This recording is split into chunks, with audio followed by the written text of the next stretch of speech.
పహల్గాం ఉగ్రదాడి తర్వాత ఆపరేషన్ సింధూర్తో పాకిస్తాన్పై భారత్ ప్రతీకారం తీర్చుకుంది. ఆ తర్వాత అమెరికా జోక్యంతో పాక్తో కాల్పుల విరమణకు భారత్ ఒప్పుకోవడంతో ప్రధాని మోడీపై దేశ ప్రజలతో పాటు విపక్షాలు తీవ్రంగా మండిపడుతున్నాయి.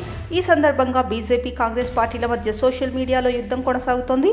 ఇక కాంగ్రెస్ సీనియర్ నేత రాహుల్ గాంధీ ముఖాన్ని పాకిస్తాన్ ఆర్మీ చీఫ్ ఆసిఫ్ మునీర్తో జత చేసి వన్ అజెండా అని రాసిన పోస్టర్ను కమలం పార్టీ సమాచార శాఖ చీఫ్ అమిత్ మాల్వియా సోషల్ మీడియాలో షేర్ చేశారు. రాహుల్ గాంధీ పాకిస్తాన్ భాషలో మాట్లాడుతున్నారు.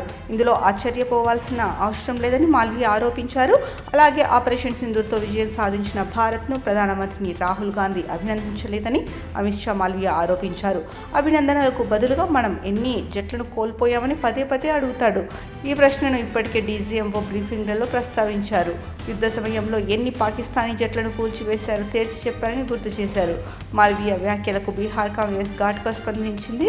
ప్రధానమంత్రి నరేంద్ర మోడీని పాకిస్తాన్ మాజీ ప్రధాని నవాజ్ షరీఫ్తో పోల్చుతూ మరో ఫోటోను విడుదల చేసింది. ఈ ఫోటోకు ఏక్ బిర్యానీ దేశ్ పర్ భరీ అని క్యాప్షన్ పెట్టారు.